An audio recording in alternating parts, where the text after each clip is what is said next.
My name is Sierra Vance, 31 years old, and the moment I pushed through the mahogany double doors of the Plaza Grand Ballroom in Seattle, I heard the single arrogant laugh I'd spent 13 years building an empire just to silence.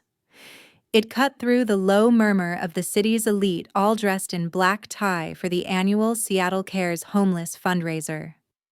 I hadn't even taken 3 steps when my older brother spotted me from his family table front and center, of course, and his entire face twisted into that familiar venomous smirk. "Well, look, who decided to grace us with her presence?" He called out, his voice carrying just enough to draw attention from the nearby tables. "The broke little idiot actually thinks she belongs at a $10,000 a plate dinner." My mother leaned towards her friend, not even attempting to hide the disgust in her tone. "She's probably here to apply for benefits, Randall," she announced, glancing at my father, who gave me a slow, calculated look of utter dismissal. I didn't flinch. I didn't respond. I simply kept walking, my black pencil skirt and custom blazer giving away nothing, my heels steady as I bypassed the Vance Legacy Foundation table. I walked straight toward the stage where the host was introducing the night's major donors. That smirk on Preston's face was about to shatter just like glass hitting marble. The microphone tapped, and I walked up the 3 steps, accepting the thick navy envelope from my lawyer, who was waiting in the shadows. I slid the check out, placing it neatly onto the podium. The host's eyes widened, his voice booming over the speaker system. "Ladies and gentlemen, we have an unexpected, staggering donation from Sierra Vance of $500,000 to the Seattle Cares Fund." The entire room instantly snapped its attention to the Vance table, where Preston was still mid-laugh, his jaw dropping so violently I could almost hear the click. My mother's perfectly manicured hand flew to her throat, her face draining of color as she stared at the figure displayed on the screen. You're not going to want to miss how their empire crumbled after that single moment. Hit the subscribe button to see exactly how they reacted when I took everything they ever owned.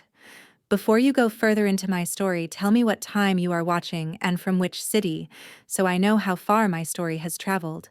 And don't forget to comment, "They deserved it," if you've ever been underestimated by your own family.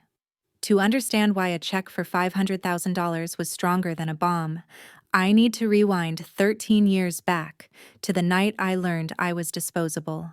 I need you to understand that in the Vance household, a fortress built on old money and polished deceit in Bellevue, I was never the daughter. I was the mistake. Preston, my older brother, was the golden boy, the one they groomed to inherit the Vance Legacy Foundation, a glorified shell company that funneled tax-free money into my father's commercial real estate deals. Even as children, the favoritism was suffocating. If Preston at 10 smashed my father's imported vase during a tantrum, I at 8 was blamed for distracting him. "You provoke him, Sierra." My mother Elaine would always sigh, never failing to add, "Preston has the weight of this foundation on his shoulders. You have nothing." I endured a childhood of constant gaslighting and emotional neglect, always walking on eggshells while Preston was celebrated even for his failures. The most painful part wasn't the material deprivation, they still clothed and fed me, but the chronic, soul-crushing absence of genuine love. Preston grew up believing he could do no wrong, developing a vicious streak that he honed exclusively on me, knowing my parents would always take his side. He'd intentionally sabotage my school projects or steal my meager allowance. Then, when I retaliated, he'd put on a flawless performance of injured innocence, resulting in my father, Randall Vance, giving me one of his cold, flat lectures about my unstable temperament and how I was unfit for the family name. The final breaking point came right after my high school graduation. I was 18, naive, and still clinging to the hope that maybe now that I was an adult, things would change. I was wrong. My father called me into the library, the room of judgment, where he sat behind his massive mahogany desk, arms crossed, face devoid of emotion. "We're done carrying dead weight. Sierra, He stated, his voice flat, professional, as if discussing a quarterly financial report. "The foundation requires focus, and you are a liability. Pack whatever you need tonight and get out." Preston, already taller than me and leaning against the doorframe, chimed in. "About time we got rid of the parasite. Go find yourself a new couch, sis." The sheer cruelty of the moment, the casual dismissal of my entire existence, was a physical blow. I didn't cry. I didn't beg. Begging had never worked. I walked upstairs, filled a single cheap suitcase, grabbed the $237 I'd saved over years from odd jobs, and left before the sun touched the horizon. I caught the 5:10 a.m. Greyhound out of Raleigh, North Carolina, carrying only a broken phone and a promise to myself etched into my bones. I would never again depend on anyone who had the power to throw me away, and the Vance name would one day choke on its own arrogance. The humiliation of that night was rocket fuel. The Greyhound bus pulled away from the station, taking me toward Atlanta, a city large enough to swallow my pain and anonymity. The first 3 years were a brutal cycle of survival and exhaustion, a raw, terrifying apprenticeship in independence. I slept on a worn-out futon in a studio apartment the size of a walk-in closet, and for a short, desperate stint, I actually slept in my beat-up sedan after losing a cleaning job. My diet consisted mainly of cheap ramen and day-old bread. But every single insult, every sneer from my past was funneled into one goal: independence. I worked double shifts waitressing in an all-night diner smelling perpetually of stale coffee and fryer oil, and took early morning finance classes at a community college. Every dollar in tips, every paycheck went straight into an account labeled a cent. The only thing I wore out faster than my work shoes was the library card I used to devour everything I could about corporate finance, distressed assets, and most importantly, the opaque world of fintech financial technology. I realized early on that going head-to-head with my father in traditional real estate was futile.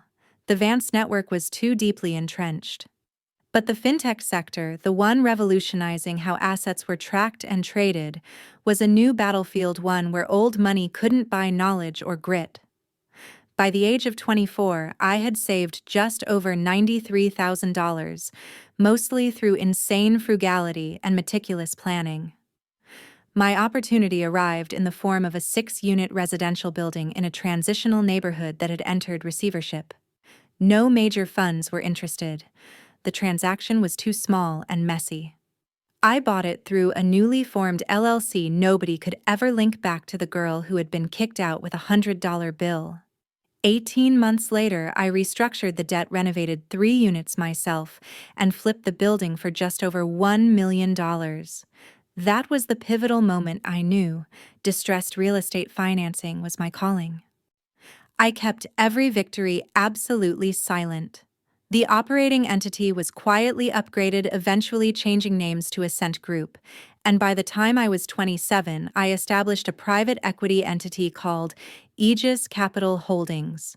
The name Aegis, meaning shield or protection, was a constant reminder that I was building an impenetrable fortress around myself. I specialized in acquiring and turning around mid-sized failed commercial ventures and high-valued distressed real estate, typically deals that the established, slower funds shied away from.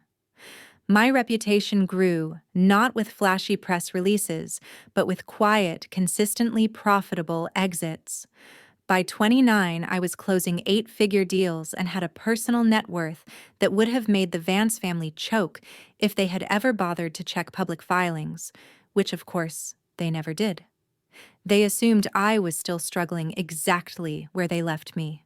The reputation of Aegis Capital grew, but I maintained absolute silence regarding my personal life. Anonymity was my greatest weapon. 10 years was a long time to build a silent network, and I needed an insider to monitor my target with surgical precision.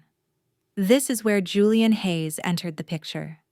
Julian was a senior financial advisor who had worked closely with the Vance Legacy Foundation for decades before being summarily dismissed by Preston, who deemed him too old school for the foundation's modern direction. Julian knew every skeleton in the Vance closet, every bad bet, and every secret line of credit. I reached out to him discreetly 3 years ago. He was skeptical at first, but a $700,000 retainer and the promise of watching the Vance collapse from a front row seat was enough to win him over. Under my direction, Julian provided a constant stream of highly confidential financial data.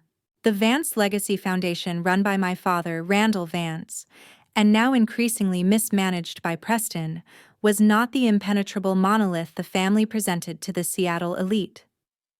It was a rotting structure built on overly aggressive leveraging and questionable debt structures. The foundation had always operated by funneling money into Randall's real estate ventures, but under Preston's reckless leadership, they had recently committed almost their entire remaining capital and secured massive bank loans against their personal property to one colossal venture, the Seattle waterfront mixed-use project. This was a $500 million commercial real estate deal that they had aggressively tried to acquire, viewing it as the capstone that would cement their legacy. Julian confirmed that the project was bleeding cash and falling far behind schedule. The banks were getting nervous. This was my moment to move from monitoring to manipulation. I didn't want to buy the foundation outright. I wanted to hollow it out from the inside. Working with my team at Aegis Capital and operating through a complex chain of blind trusts and offshore entities, I quietly began buying up the senior debt associated with the Seattle waterfront project. Senior debt, the first debt to be paid in case of default, is the controlling interest. They were so focused on securing the project itself that they never bothered to monitor who was buying the underlying toxic liabilities. 3 years ago, I had bought the senior debt on their personal residence through a blind trust. They still don't know the new lien holder is me, but the Seattle project debt was the crown jewel. By the time I walked into the Plaza Grand Ballroom, Aegis Capital, shielded by layers of legal complexity, controlled the primary financial fate of the entire $500 million project, and consequently the fate of the Vance Legacy Foundation. I had them by the throat, and all they knew was that I, Sierra Vance, had donated $500,000 to the homeless fund. The humiliation I delivered with that check was only the appetizer. The immediate aftermath of the $500,000 donation was pure chaos, albeit silent and restricted to the Vance table. I had left the ballroom immediately after the announcement, refusing any press requests, which only added to the mystery. 3 days later, the silence broke. My phone, which had a burner number they didn't know, rang constantly, but I ignored the frantic, unsigned texts. Finally, I answered a call from a number I recognized as belonging to Randall Vance's executive assistant. My father, Randall, demanded a meeting. I agreed, but insisted on a neutral location, a private room at a quiet, anonymous downtown Seattle restaurant. I walked in to find Randall, Elaine, and Preston already seated, the air thick with tension, and their expensive cologne. Preston was the first to speak, his face still flushed with a lingering bitter rage from the fundraiser. "Where the hell did you get that kind of money, Sierra?" he barked, leaning across the table. "You don't just drop $500,000 like it's pocket change. Tell us right now which sugar daddy or shady hedge fund is laundering money through you." Elaine Vance tried the softer approach, forcing a saccharine, sweet smile that didn't reach her cold eyes. "Sweetheart, we are your family. You can tell us. We can help you manage it." I simply capped my pen, placed my tablet on the table, and met each of their gazes one by one. "My company operates under Aegis Capital Holdings," I said, my voice perfectly level. "A structure you never cared enough to Google in the last 13 years. The funds are entirely legitimate, derived from profitable commercial transactions and investment syndicates." Randall Vance finally cut in, his eyes narrowed to slits, his voice low and dangerous, dropping the pretense of familial concern. "Don't you dare play games with us. You humiliated us in front of the entire Seattle financial community. The question isn't where you got the money, it's why you did it now. What are you trying to achieve? This was the opening I needed. I leaned in slightly. You want to know what I'm achieving, Father? Perhaps you should look at your own balance sheet. The blood drained from Randall's face. He hesitated, glanced at Elaine, and then slowly, painfully confessed the crisis. The Seattle waterfront project, it's compromised. The primary construction loan was called. We need another $25 million in the next 30 days to avoid a full foreclosure and the collapse of the foundation. This is your family, Sierra. We need your help. We need your money. Preston's smugness had evaporated, replaced by genuine fear. Elaine's eyes welled up with performative tears. Your blood, Autumn. Your blood. She whispered a plea she should have made 13 years prior. I didn't flinch. Their desperation was palpable, but their self-interest was still the driving force. The pleas and confessions of crisis didn't stop escalating into a coordinated campaign of manufactured guilt.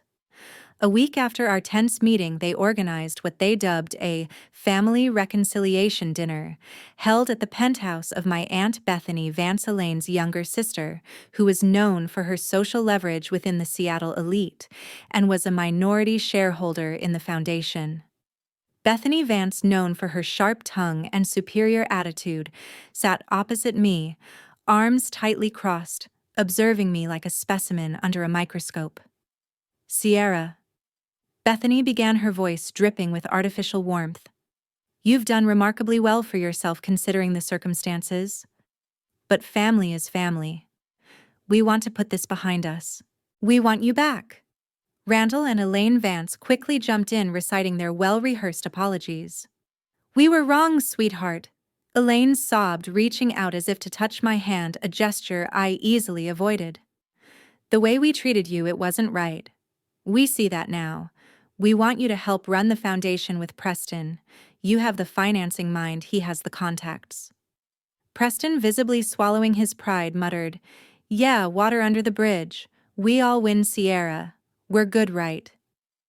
I let the silence stretch for several long seconds, absorbing the performance, recognizing the desperate plea for a bailout beneath the thin veneer of remorse.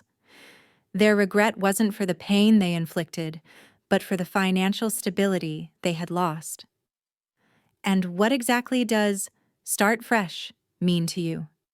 I finally asked, my voice calm, contrasting sharply with the heightened emotion in the room.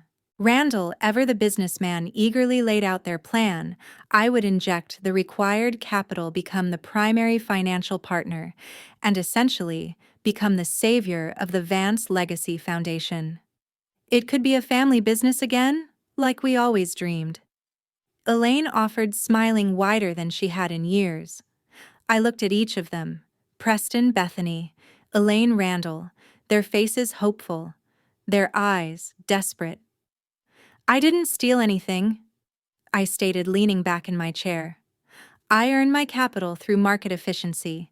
You decided to gamble everything on one project and you lost. You broke every rule of sound financial management. I paused, allowing the truth to sink in, then delivered the blow I had been rehearsing for years. However, I will not stand by and watch a $500 million asset collapse due to your incompetence. I will take responsibility. Their eyes lit up with renewed hope. I will not partner with you. I continued, crushing that hope instantly. I will, however, buy the foundation outright. Every asset, every liability, every single share. I will pay you $1 symbolic for the entire Vance Legacy Foundation.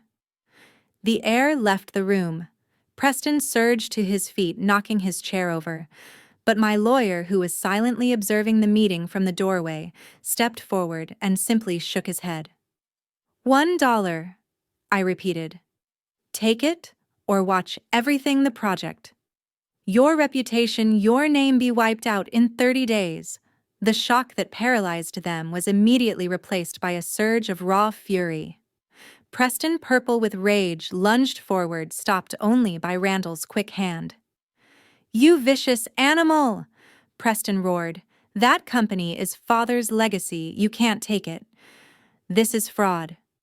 Randall Vance, however, showed a flicker of fear beneath his anger. He understood the implied threat behind my $1 offer. He knew I had already bought the debt. "Look, we can still fix this. Sierra, we are your blood. We'll give you 20% equity. You run the financial side." I raised one finger, silencing him instantly. I nodded to my attorney, Elias Chen, who stepped fully into the room holding 3 thick black binders. "The negotiations are over, Mr. Vance." Elias stated, his voice calm and precise. "Ms. Vance's offer was a courtesy.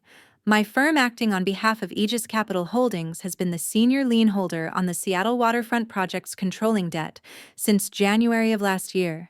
We initiated the foreclosure process immediately after the foundation's default. Aegis Capital currently holds the majority of the foundation's liabilities." Elias slid the first binder across the table. "Effective immediately, the Vance Legacy Foundation is under the full control of Aegis Capital. All management contracts held by Randall Elaine Preston and Bethany Vance are terminated. Your compensation ceased 48 hours ago."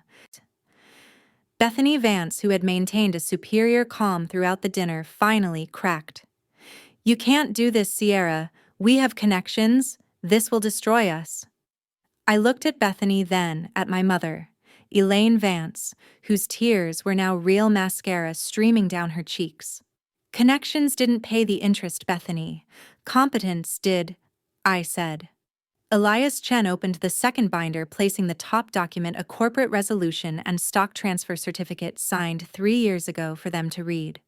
"Second," Elias continued, "the shares held by Randall Vance and Elaine Vance in the foundation were transferred to a blind trust after the initial debt default. The sole beneficial owner of that trust is Ms. Sierra Vance. All perfectly legal." Randall Vance's hands were visibly shaking.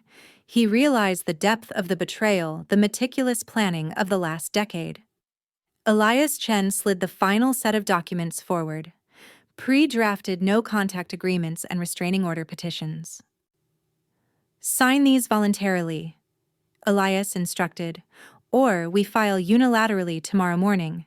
This constitutes a full permanent legal severance of all family relationships, effective immediately." Hayden burst into loud, messy tears, hands over her face. Preston slammed his fist on the table, knocking over a glass of water, but he had no choice. Randall picked up the pen first, his signature a weak, trembling line. Elaine signed next, her tears dripping onto the paper. Preston stared at the document for 10 long seconds, his face purple with hatred, before scrawling his name with a violent slash. Bethany signed last, defeated. Elias collected the papers. I stood up, looked at each of them one final time, and then turned away. "That concludes our meeting."